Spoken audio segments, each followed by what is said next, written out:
channel students. My name is Professor Krupa Sangoi.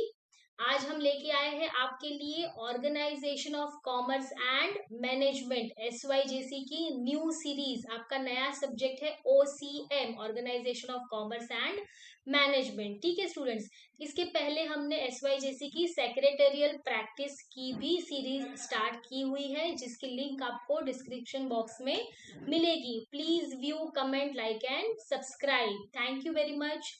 So here now we will start with our new subject organization of commerce and management। जैसे कि आप screen पर देख रहे हो, मैंने आपको बेसिक मीनिंग दिखाए हुए हैं। 3 वर्ड है हमारे, ऑर्गेनाइजेशन, कॉमर्स एंड मैनेजमेंट। ठीक है, see I am marking the things. Organisation का मीनिंग क्या होता है friends? Organisation refers to company, refers to company. Company यानी कि कोई कॉर्पोरेशन, कोई फर्म जिसकी कोई ऑर्गेनाइजेशन हो, कोई ऐसा बिजनेस जिसकी ऑर्गेनाइजेशन हो, ठीक है, उसको बोला जाता है company. The second word here refers to commerce. Commerce का मीनिंग क्या होता है?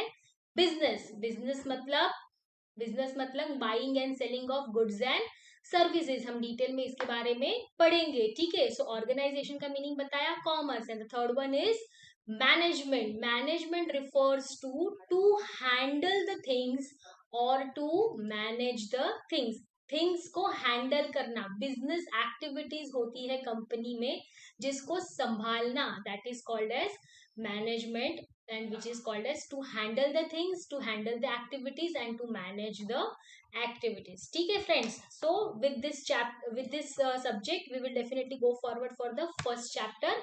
See, यहाँ पे I have written the chapter's name. If you see the screen, kindly concentrate. The first chapter is principles of management. ठीक है, chapter 1 आपका कौन सा है? Principles of management. So now we will study with about management के principles. Now सबसे पहले word आपके दिमाग में आता है principles. What does it mean by principle? Principle का मीनिंग क्या होता है? ठीक है, वो स्कूल वाला प्रिंसिपल नहीं।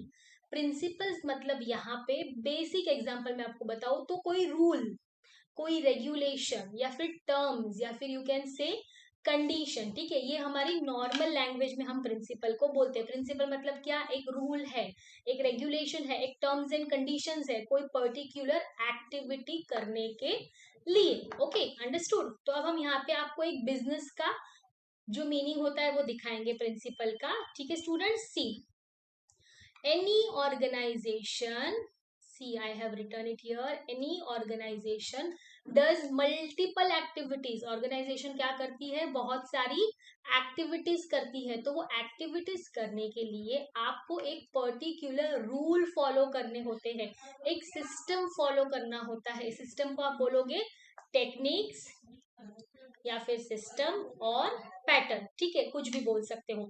अगर आप कोई एक टेक्निक बना रहे हो पर्टिकुलर एक्टिविटी करने के लिए, उसको सिस्टम बोला जाता है, उसको पैटर्न बोला जाता है। ऐसी टेक्निक्स, ऐसे सिस्टम, ऐसी पैटर्न जो कि यूनिवर्सली एक्सेप्टेड हो। स्टूडेंट्स देखो, मैं मार्क कर रही हूँ, यूनिवर्सली एक्सेप्टेड मतलब क्या? जो वर्ल्ड वाइड, जो जनरली एक्सेप्ट हो जाती है, जो अलग अलग डिफाइंड नहीं होती, उसको बोला जाता है प्रिंसिपल्स। क्या बोला जाता है? प्रिंसिपल्स। अगेन एक बार रीड करेंगे, स्क्रीन पे देखो।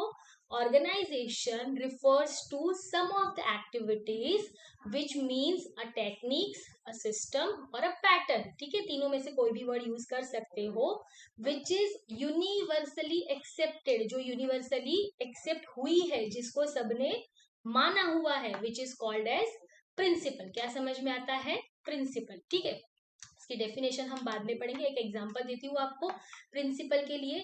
फॉर एग्जांपल कि जब हमारा कोई स्टूडेंट्स होता है, ठीक है, उसका स्कूलिंग कौन सी एज के स्टार्ट होता है? अलग अलग कंट्री में थोड़ा बहुत स्कूलिंग का डिफरेंस होता है। जैसे किसी ने 3 इयर्स में स्टार्ट किया, किसी ने 5 इयर्स में स्टार्ट किया, किसी ने 4 ईयर में स्टार्ट किया। स्कूल, जब आप पहली बार स्कूल जाते हो 3, 4, 5 ईयर की एज में, राइट। लेकिन कभी सुना है कि किसी ने 11 ईयर की एज में स्कूल स्टार्ट किया? Senior KG, junior KG 11 years की एज में? नो। तो किसने बोला कि 3 साल में बच्चे को स्कूल में भेजने का या 5 साल में बच्चे को स्कूल में भेजने का? Right. So it is universally accepted. ये जनरल सेंस है कि स्कूलिंग का टाइम यही टाइम पे शुरू होता है। कभी सुना है कि 5 साल का बच्चा कॉलेज में जा रहा है? नहीं, कॉलेज का टाइम कब शुरू होता है? Once you cross your 14, 15, 16, 17 years, ठीक है, ये तुम्हारा मिड एज जब तुम्हारा आता है तब कॉलेज शुरू होता है। तो ये जो रूल है, ये जो सिस्टम है, उसको क्या बोला जाता है? Principle. This is very basic example of principle. ये मैंने आपको सोशल लाइफ का एग्जाम्पल दिया। अब हम यहाँ पे जो पढ़ने वाले हैं वो पढ़ेंगे principles of management. Management relates to business activity का मैनेजमेंट, ठीक है, कौन सा मैनेजमेंट? तो बिजनेस में जो एक्टिविटीज हो रही है उसका मैनेजमेंट। अब सबसे पहले हम प्रिंसिपल का यहाँ पे डेफिनेशन पढ़ेंगे दोस्तों। डेफिनेशन और मीनिंग में फर्क होता है। मैंने जो अभी आपको सिखाया वो क्या था?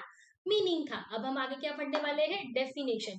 मीनिंग आप अपने हिसाब से, लेकिन बिजनेस लैंग्वेज में लिख सकते हो, ठीक है, कॉमर्स लैंग्वेज में लिख सकते हो, बट डेफिनेशन जो भी प्रोफेसर का है वो आपको एज इट इज लिखना है। आप उसमें कोई भी चेंजेस कर नहीं सकते, ना वर्ड ऐड कर सकते हो, ना वर्ड लेस कर सकते हो। तो हम पूरा डेफिनेशन यहाँ पे एक बार पढ़ेंगे। देखो मैंने लिखा है स्क्रीन पे, या starting with this principle, see I have marked, okay. Principle is defined as, वो कैसे डिफाइन किया जाता है?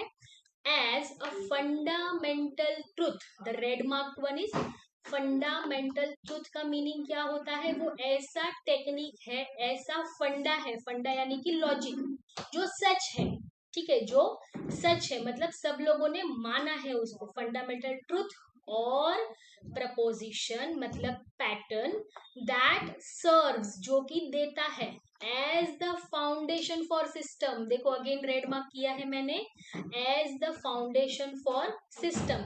सिस्टम का फाउंडेशन बनाता है। Foundation refers to the base of the system. Foundation refers to the base of the system of belief. Belief यानी कि यकीन, मानना, और बिहेवियर यानी कि बिहेव करना, बर्ताव करना, और for a chain of reasoning. Reasoning मतलब उसकी प्रोबेबिलिटीज देना, ठीक है, पॉजिटिव एटीट्यूड देना है, नेगेटिव एटीट्यूड देना है, पॉसिबिलिटीज बतानी है, for a chain of reasoning. एक बार हम वापस से डेफिनेशन पढ़ेंगे फ्रेंड्स। देखो, principle is defined as a fundamental truth और proposition that serves the foundation of a system, उसका बेस देता है, ऑफ बिलीफ और बिहेवियर, और for a chain of reasoning. समझ में आ रहा है?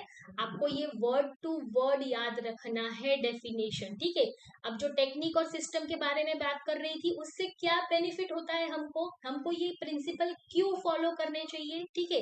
What is the benefit? The first benefit is it gives a directional result. ये क्या करता है? हमको डायरेक्शन देता है। ये प्रिंसिपल क्या करता है? हमको डायरेक्शन देता है कि हमारी बिजनेस एक्टिविटी हमको किस वे में फॉलो करनी है।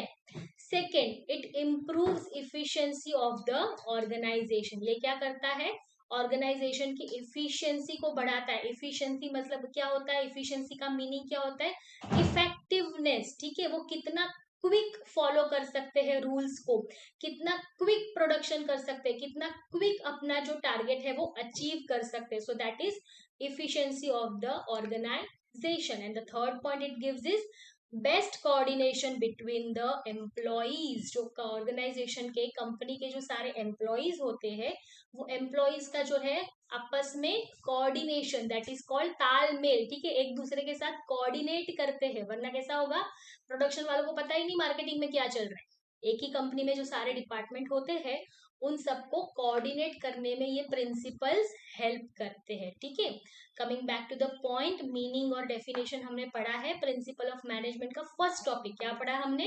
प्रिंसिपल्स। उसका मीनिंग क्या हो गया? Organisational activities which is techniques, systems और pattern which is universally accepted, जो सारे यूनिवर्स ने जनरली एक्सेप्ट किया हुआ है, that are called principles. Definition हमने पढ़ लिए, और उसके क्या बेसिक बेनिफिट्स होते हैं वो भी हमने ये 3 पॉइंट में पढ़ लिए। Understood students? Moving toward the next things, nature, features and characteristics. तीनों का मीनिंग एक ही होता है, ठीक है। एग्जाम में जो भी आंसर आया आपको यही पॉइंट लिखने हैं। पहले बता देती हूँ, नेचर मतलब स्वभाव कैसा है, फीचर्स मतलब उसके क्या क्या गुण है, कैरेक्टरिस्टिक्स मतलब फीचर्स, दोनों का सेम ही मीनिंग होता है।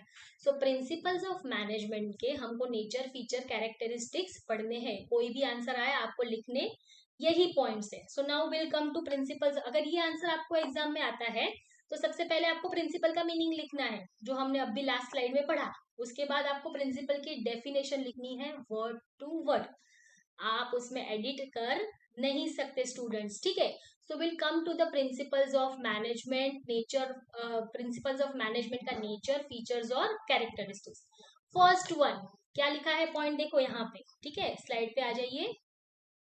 यूनिवर्सल एप्लीकेशन दिख रहा है स्टूडेंट्स, यूनिवर्सल एप्लीकेशन। अगर आपको याद है तो हमने अब भी पढ़ा था यूनिवर्सली एक्सेप्टेड, यानी कि सब लोगों ने उसको माना हुआ है, ठीक है। उसका मीनिंग देखो यहाँ पे हम पढ़ेंगे। Universally application means principles of management are applied to all kind and all levels of the organization, ठीक है। चाहे वो छोटी ऑर्गेनाइजेशन हो चाहे वो बड़ी ऑर्गेनाइजेशन हो, दोनों में ही ये जो है वो हर तरह की ऑर्गेनाइजेशन और हर लेवल की ऑर्गेनाइजेशन पे एप्लीकेबल होता है। लेकिन आगे देखो मैंने क्या लिखा है, इट कैन बी मॉडिफाइड। ये क्या हो सकता है, modified as per the suitability, ठीक है। उसको थोड़ा सा तोड़ मोड़ सकते हैं हम, मॉडिफाई कर सकते हैं। मॉडिफाई करना यानी बेसिक मीनिंग चेंज करना, उसको हम थोड़ा सा चेंज कर सकते हैं एज पर द सुटेबिलिटी। अब एक एग्जांपल देती हूँ, जैसे कि रिलायंस, ठीक है। रिलायंस कंपनीज का नाम सबने सुना है। तो रिलायंस कंपनीज में जो मैनेजर है उसकी सैलरी फॉर एग्जांपल है 2 lakh rupees per month. Okay, understood. ये तो जनरली होता है। लेकिन अभी एक दूसरी शॉप ले लेते हैं हमारे यहाँ पे, जो एक छोटा सा ऑर्गेनाइजेशन है, जो हम ले सकते हैं कि पेन डेवलप करता है। जैसे क्या करता है, पेन प्रोड्यूस करता है। तो ये पेन प्रोड्यूस करने वाली जो कंपनी है उसके भी मैनेजर है। अब उस मैनेजर की सैलरी 2 लाख रुपया होगी क्या? क्या लगता है? यूनिवर्सली एक्सेप्टेड तो रिलायंस के मैनेजर की सैलरी 2 लाख है तो हमारी भी 2 लाख होनी चाहिए? नहीं, ऐसा नहीं होता है, ठीक है। तो ये अपनी सुटेबिलिटी के हिसाब से अप्लाई होता है। यहाँ पे मैनेजर है उसकी सैलरी 25,000 ही होगी, समझ आ रहा है। It is universally accepted but it can be modified, उसको थोड़ा सा चेंज कर सकते हैं अपनी अपनी ऑर्गेनाइजेशन की जो सुटेबिलिटी होगी उसके ऊपर। अंडरस्टूड? फर्स्ट पॉइंट समझ में आ रहा है बच्चों। सेकेंड पॉइंट, ठीक है, यहाँ पे मैं मार्क कर रही हूँ। Second point is general guidance, ठीक है। General guidance, general guidance means क्या, प्रिंसिपल्स ऑफ मैनेजमेंट जो है वो प्रिंसिपल्स जनरली एक्सेप्ट हुए हैं, ठीक है। उसमें कोई स्पेसिफिक रेगुलेशन नहीं है, स्पेसिफिक कोई गाइड नहीं दिया है कि ऐसे ही फॉलो करना है। नो, इट इज बिन ऐसे प्रिंसिपल्स है जो जनरली एक्सेप्ट होते हैं, जिसमें कोई फोर्स नहीं है, ठीक है। वो क्यों हेल्प करता है, it helps to guide to tackle the things. Tackle करना मतलब संभालना, चीजों को संभालने में ये प्रिंसिपल्स हमको हेल्प करते हैं। कोई ऐसी सिचुएशन आ गई ऑर्गेनाइजेशन में तो थोड़ी सी टफ है, तो ये जो बेसिक प्रिंसिपल्स है वो हमें हेल्प करेंगे, ठीक है, हमारे लिए बने हुए हैं। ये कोई रिजिड नहीं है, कोई फोर्स नहीं है, ऐसे डाल नहीं दिया है कि ऐसे ही करना है। No, it is not that way, ठीक है। So it is a general guidance. Third point will come to is principles are formed by practice and experiments, ठीक है। कैसे फॉर्म हुए हैं प्रिंसिपल्स? प्रैक्टिस से, एक्सपेरिमेंट से, ठीक है। आज सुबह उठ के किसी ने डिसाइड नहीं कर दिया कि ये ऑर्गेनाइजेशन में ये प्रिंसिपल सब जगह चलेगा, नहीं। ये जो सारे प्रिंसिपल है उसके ऊपर थरोली एक्सपेरिमेंट हुए हैं, मतलब उसको ऑर्गेनाइजेशन में अप्लाई करके देखा है कि उसका रिजल्ट कैसा आ रहा है। ये प्रिंसिपल हमने अप्लाई किया तो उसका रिजल्ट कैसा आ रहा है, ठीक है। उसको ग्रेजुअली डेवलप किया है, ग्रेजुअली यानी धीरे धीरे, एक ही साथ सब सारे प्रिंसिपल नहीं दे दिए कि सारी दुनिया की ऑर्गेनाइजेशन यही प्रिंसिपल पे चलेगी। No, it has developed with the research and it has developed gradually, धीरे धीरे, बहुत सारी रिसर्च के बाद डेवलप्ड हुए हैं, ठीक है। Fourth point we will come to is flexibility. देखो मैं यहाँ पे मार्क कर रही हूँ स्टूडेंट, स्क्रीन पे भी आपका ध्यान होना चाहिए। It come to the fourth point, flexibility. Flexibility का मीनिंग ही क्या होता है? Modification, change. फ्लेक्सिबल का मीनिंग जो एडजस्टिंग है, जिसको आप एडजस्ट कर सकते हो। फ्लेक्सिबल में मैं आपको बेस्ट एग्जांपल देती हूँ, रबर बैंड। रबर बैंड पता है? ओके। रबर बैंड दिखता कितना है? इतना, लेकिन जैसे उसको खींचोगे तो वो कितना बड़ा होता है, वापस वो अपने ओरिजिनल शेप में आ जाता है जब उसको छोड़ दो। तो रबर बैंड इज फ्लेक्सिबल, ठीक है। सो चेंज और modify as per the suitability of the company. Principles of management ऐसे है कि वो फ्लेक्सिबल है, वो एडजस्ट होते हैं, वो मॉडिफाई होते हैं, वो चेंज होते हैं, कंपनी के सुटेबिलिटी के ऊपर चेंज हो सकते हैं। बिजनेस सिचुएशन, देखो मैंने लिखा है business situation keeps on changing. हर एक बिजनेस की सिचुएशन सेम होती है क्या? नहीं, हर एक बिजनेस में अपने अलग अलग तरीके के प्रॉब्लम्स, सॉल्यूशंस और अचीवमेंट होते हैं, ठीक है। सेम बिजनेस किसी में होता नहीं है, सबकी अलग अलग प्रॉब्लम्स होती है, सबके अलग अलग सॉल्यूशन होते हैं।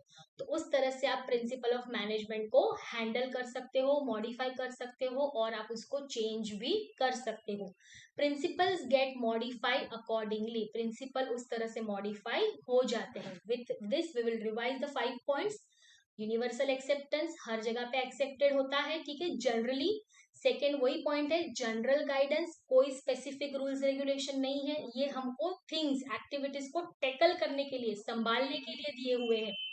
Third point, principles are formed by practice and experiment. कैसे फॉर्म होता है वो? प्रैक्टिस से, एक्सपेरिमेंट से फॉर्म होता है। ऐसे ही किसी ने रातों रात प्रिंसिपल्स बिठा नहीं दिए है, उसके ऊपर धीरे धीरे रिसर्च हुआ है, फिर जाके उसकी सक्सेस के ऊपर उसको फाइनल किया गया है। The fourth point is flexible, rubber band का एग्जांपल याद रखने का, ठीक है। फ्लेक्सिबिलिटी मतलब क्या? इट कैन बी चेंज्ड और modify as per the suitability of the organization. जैसे ऑर्गेनाइजेशन को सूट होगा उसको थोड़ा सा मॉडिफाई कर सकते हैं या चेंज कर सकते हैं। Coming back to next point, point number 5, behavioural in nature, ठीक है। पॉइंट नंबर 5 क्या है हम ना? बिहेवियरल इन नेचर मतलब क्या? अब मैनेजमेंट जो है वो किसी एक बंदे का काम है क्या? नहीं, ठीक है। Management is a group activity. उसमें प्रोडक्शन वाले लोग हैं, उसमें सेल्स वाले लोग हैं, उसमें मार्केटिंग वाले लोग हैं, उसमें एम्प्लॉइज है, उसमें स्टाफ है, उसमें प्यून है। It's a group activity which runs the company. वो कंपनी को क्या करते हैं? चलाते हैं, ठीक है। So principles manage various human being and their goals, ठीक है। प्रिंसिपल जो है वो खुद भी बिहेवियरल है। अगर आपको प्यून से बात करनी है और आपको कंपनी के सीईओ से बात करनी है, आपको अपना लेवल बना के रखना है, ठीक है। आपको दोनों के साथ हम्बल वे में बात करनी है। आप गुस्सा कर सकते हो क्या प्यून पे? तो आप बोलोगे हाँ उसके ऊपर तो कर सकते गुस्सा, but you should not do it. You should be behavioural, you should think about thinking of every human being. तो ये जो मैनेजमेंट होता है, प्रिंसिपल्स जो है वो हर एक ह्यूमन बीइंग के नेचर को ध्यान में रख के बनाए गए हैं, कोई रिजिड नहीं है, ठीक है। Similar to the company. Now will come to the 6th point, cause and effect relationship. Cause मतलब रीजन, कारण। इफेक्ट मतलब रिएक्शन, उसका रिजल्ट क्या आया, ठीक है। इस वजह से हुआ तो रिजल्ट क्या आया। Cause and effect relationship reflects to action and reaction, ठीक है। एक्शन जो हुआ उसके सामने रिएक्शन क्या आया। For example, good salary will bring the efficient employee, ठीक है। अगर आपकी कंपनी में अच्छी सैलरी दी जाती है तो वो एम्प्लॉय वो कंपनी छोड़ के जाएगा क्या? नहीं। तो अच्छी सैलरी देना इज एक्शन, और कंपनी का आपकी सॉरी एम्प्लॉय का आपकी कंपनी में लेना इज द रिएक्शन। समझ में आ रहा है? सो अगर आप ये एक एक्शन करते हो, इसको मोटिवेशनल एक्शन बोलते हैं, तो आपको सामने रिवर्ट मिल रहा है लॉयल्टी का, ऑनेस्टी का, ठीक है। वो एम्प्लॉय आपके लिए क्या रहेगा? लॉयल रहेगा। That is cause and effect relationship. Point number 7, the last point of the answer is principles are of equal importance. देखो मैंने यहाँ पे लिखा है कुछ इक्वल इंपॉर्टेंस, मतलब ये जो प्रिंसिपल्स है, हम आगे पढ़ेंगे इसके सारे प्रिंसिपल्स, वो प्रिंसिपल्स जो है वो इक्वली इंपॉर्टेंट है। मतलब ऐसा नहीं है कि एक प्रिंसिपल बहुत ज्यादा इंपॉर्टेंट है, बाकी सारा प्रिंसिपल थोड़ा थोड़ा चलेगा, ऐसा नहीं है। All the principles are equally important, they have same weightage. Weightage मतलब वैल्यू, ठीक है, वजन नहीं, वैल्यू, उनका सेम वैल्यू होता है। कैन अप्लाई ऑल साइमल्टेनियसली, मतलब all together to get the best result. सारे ही प्रिंसिपल्स आप अपनी ऑर्गेनाइजेशन में साइमल्टेनियसली मतलब एक साथ अप्लाई कर सकते हो। किसके लिए? एक बेटर रिजल्ट मिलने के लिए। अगर आपने कोई एक ही प्रिंसिपल के ऊपर फोकस किया और बाकी सारे के ऊपर फोकस नहीं किया, तो वो क्या हो जाएगा? ऑर्गेनाइजेशन में इनजस्टिस हो जाएगा। क्या हो जाएगा? इनजस्टिस, और आपकी जो एक्टिविटी का लेवल है वो फ्लक्चुएट हो जाएगा। क्या हो जाएगा? फ्लक्चुएट, मतलब आपकी एक्टिविटी जो है वो अच्छे से रन नहीं करेगी। ठीक है, गाड़ी के जो 4 व्हील्स होते हैं वो चारों व्हील चलने चाहिए कि नहीं? 2 व्हील चल रहे और 2 व्हील रुक गए तो गाड़ी क्या हो जाएगी? मिसबैलेंस हो जाएगी।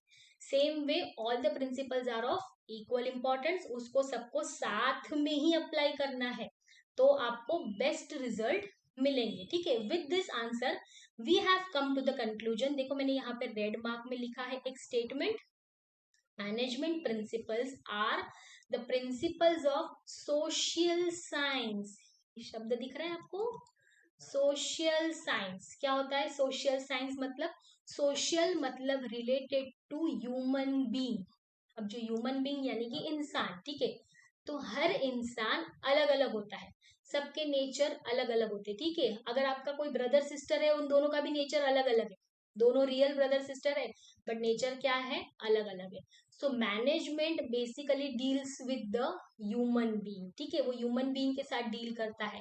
तो management is a social science. उसको हर एक दिन नया नया लगता है क्योंकि new employees, new thinking, new behaviour.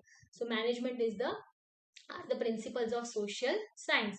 जैसे कि सेम सिचुएशन डिफरेंट रिएक्शन। कैसा हो गया? Same situation different reaction. For example, आपके घर में आग लग गई एक दिन।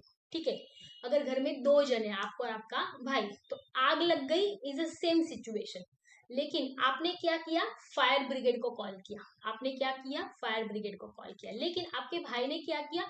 बहुत डर गए और चिल्लाने लगे, रोने लगे, ये सब करने लगा। ठीक है, तो दोनों ही चीजों में सिचुएशन तो सेम ही है लेकिन रिएक्शन अलग है। समझ आ रहा है? So this is social science. इसको क्या बोलते हैं?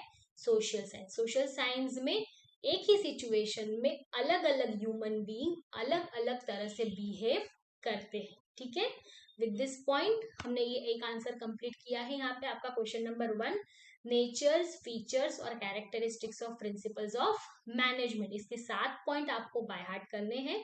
ये आपको शॉर्ट आंसर में आ सकता है। Universal application, general guidance, principles are formed by practice and experiments, flexibility, behavioral in nature, cause and effect relationship, principle are of equal importance, and last one the is management principles are the principles of social science। ये आपको true and false, state with the reason में भी आ सकता है। State with the reason में आपको क्या लिखना है? यही 7 रीजन लिखने हैं, उसमें साथ में लिखना है same situation is equal to different reaction. समझ आ रहा है friends? So let's move to the next slide and next question. The question number 2, significance और importance of principal of management. ठीक है, अब प्रिंसिपल ऑफ मैनेजमेंट के बारे में हमने उसका नेचर देख लिया, उसके गुण देख लिए। अब उसका इम्पोर्टेंस क्या है, उसका फायदा क्या है। अगर हमने मैनेजमेंट के प्रिंसिपल को अप्लाई किया तो हमें क्या बेनिफिट होगा? ठीक है, कंपनी में, ये भी तो जानना जरूरी है, तो ही हम सीखेंगे, वरना हम क्यों सीखेंगे अगर हमको बेनिफिट ही नहीं कर रहा है। So let's study the benefits, importance, significance. जो भी आंसर पूछे आपको यही पॉइंट्स लिखने हैं। अगेन मैं आपको याद दिला दूं, प्रिंसिपल ऑफ मैनेजमेंट का कोई भी आंसर अगर आपको एग्जाम में आता है तो आप स्टार्ट कहाँ से करेंगे? प्रिंसिपल के मीनिंग से ही करेंगे। उसके बाद आप उसमें ऐड करेंगे प्रिंसिपल की डेफिनेशन, फिर सिग्निफिकेंस, कैरेक्टरिस्टिक्स, फीचर्स, इंपॉर्टेंस, जो भी पूछा है उसका आंसर आप उसके बाद शुरू करेंगे। ठीक है, सो ये will come to with the first point, provide useful insight to managers. अब मैनेजमेंट प्रिंसिपल हमको क्यों बेनिफिट करते हैं? तो यूजफुल इंसाइट, यूजफुल मतलब जो यूज हो, जो हमको बेनिफिट करे।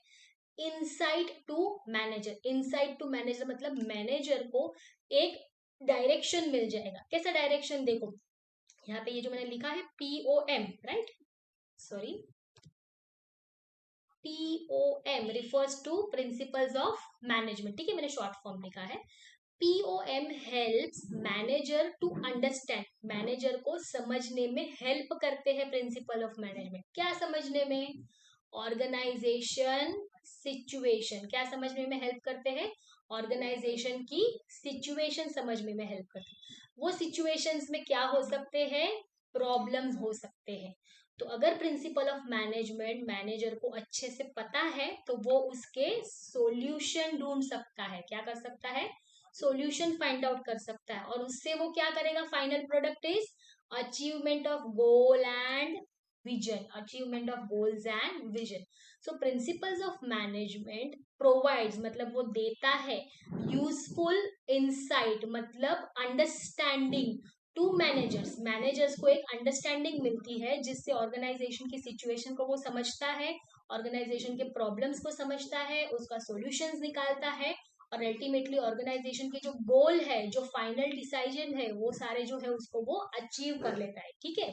Second point here we come to is helps in efficient utilization of resources. Principle of management से क्या होता है, आपको यूटिलाइजेशन ऑफ रिसोर्सेज को हेल्प करता है. अब यूटिलाइजेशन मतलब क्या, टू यूटिलाइज जो भी रिसोर्सेज आपके पास है, जो भी प्रोडक्ट्स आपके पास है, जो भी एक्टिविटीज आप कर रहे हो, उसको फुल्ली यूटिलाइज करो, मतलब उसका पूरा पूरा इस्तेमाल करो. ठीक है, उसमें प्रॉपर बैलेंस रखो. अब हमारे पास ऑर्गेनाइजेशन में दो टाइप के रिसोर्सेज होते हैं, देखो मैंने स्क्रीन पे दिखाया है.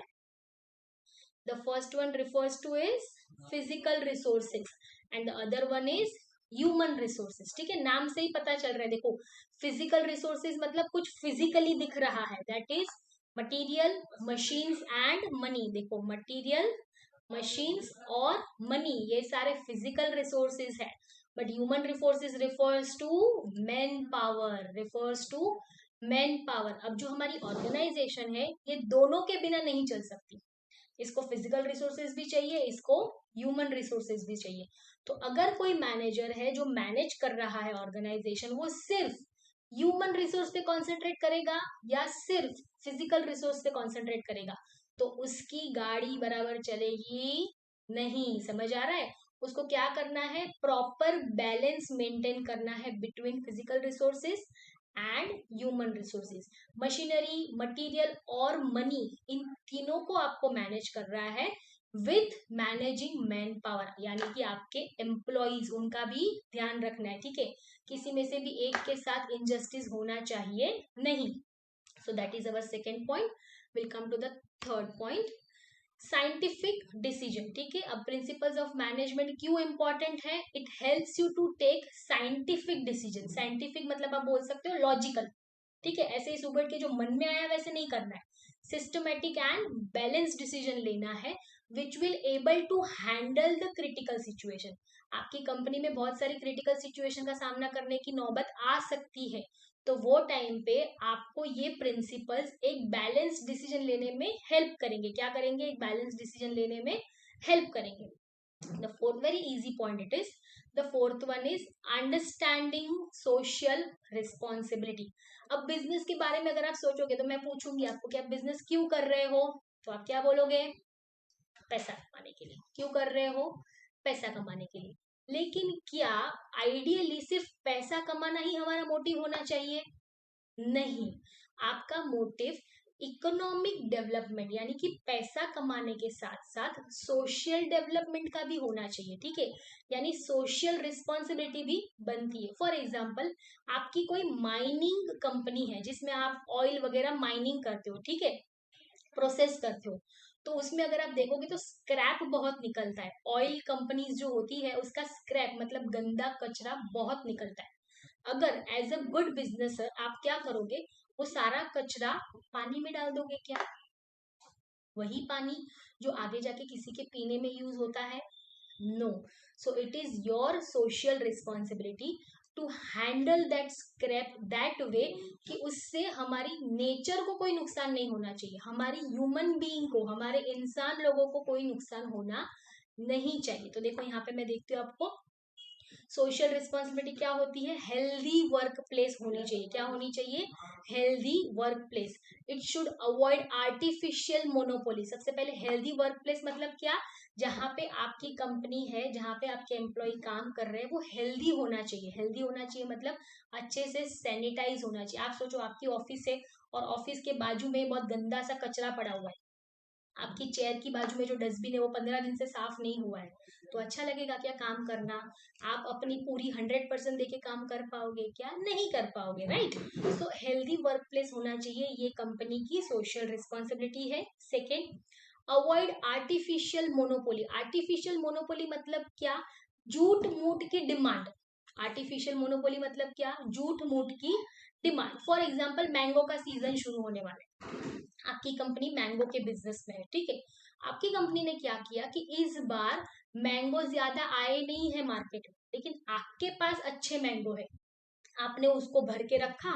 जब मैंगो एकदम कम होने लगे मार्केट में, स्केर्स, लोग मैंगो मांग रहे हैं लेकिन मैंगो है नहीं, तब आप अपने मैंगो बाहर निकालोगे और फिर आप कोई भी प्राइस लगाओगे। जो मैंगो आपको 500 में मिल रहा है, आप उसका 1500 लगाओगे। So that should be avoided with the principle of management. ये करना नहीं चाहिए। Next one is justice to employees for wages and salary. आपके यहाँ पे जो एम्प्लॉय काम कर रहे हैं, उनका जितना कैपेबिलिटी है, जितनी कैपेसिटी से वो काम कर रहे हैं, उतने वेजेस, उतनी सैलरी उनको मिलनी चाहिए। उसमें उनको इनजस्टिस नहीं होना चाहिए, अन्याय नहीं होना चाहिए। उन्होंने 10 घंटे का काम किया, अपने उन्होंने 5 घंटे का ही पेमेंट मिला, तो ये गलत बात हो जाती है। And standard tools and machinery भी वहां पे होनी चाहिए। क्या होना चाहिए? एक स्टैंडर्ड टूल्स और मशीनरी, मतलब आपकी कंपनी के लिए requirement machinery, requirement furniture fixture भी होना चाहिए। समझ रहा है? Understanding social responsibility.